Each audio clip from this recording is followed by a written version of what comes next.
محترم د بد رد او د خراب خبر سره د انسان عزت خاوري شي.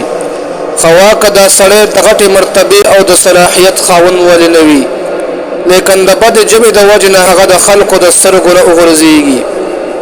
د دې وجنه د خپل عزت او وقار د فارغ خپل جبه کنټرول کول او د بد رد نه محفوظ ساتل ضروري دي. نن کوم په خپل مسلمانه معاشره باندې نظر واچو نو زموږ سرونه د شرم نټیټ شي چې دلته بد رد ویل د خلقو تکیه کلام ګرځیدلې دي.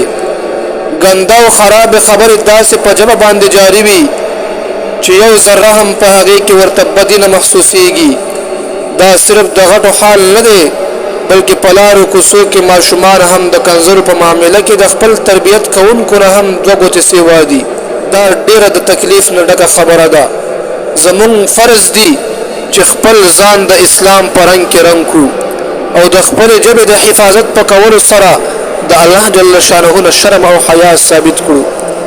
د دې لپاره چې موږ ته په معاشره کې یو لوړ مقام حاصل شي او زموږ راتلونکي نسلونو ته هم په عزت سره ژوند ملاو شي. نو عزتمند ورونو د ټولو خبرو نه چول داده انسان ته به ال عزت ملاويږي چې دا خپل جبه د دروغ نه وساتي، د غیبت نه وساتي، د چغل خورۍ نه وساتي، د خراب خبرو نه وساتي، د لعن او د طعن د هر ګناه نه زموږ او تاسو جبه محفوظ شي. نو یقینا چې موږ او تاسو ته په معاشره کې یو عزت ملاوي شي. عزت او عزت د الله په لاس کې دی، لیکن کوم او تاسو خپل ځان کنټرول کو، خپل جبه کنټرول کو، یقینا زمون او تاسو په لاس کې عزت دی.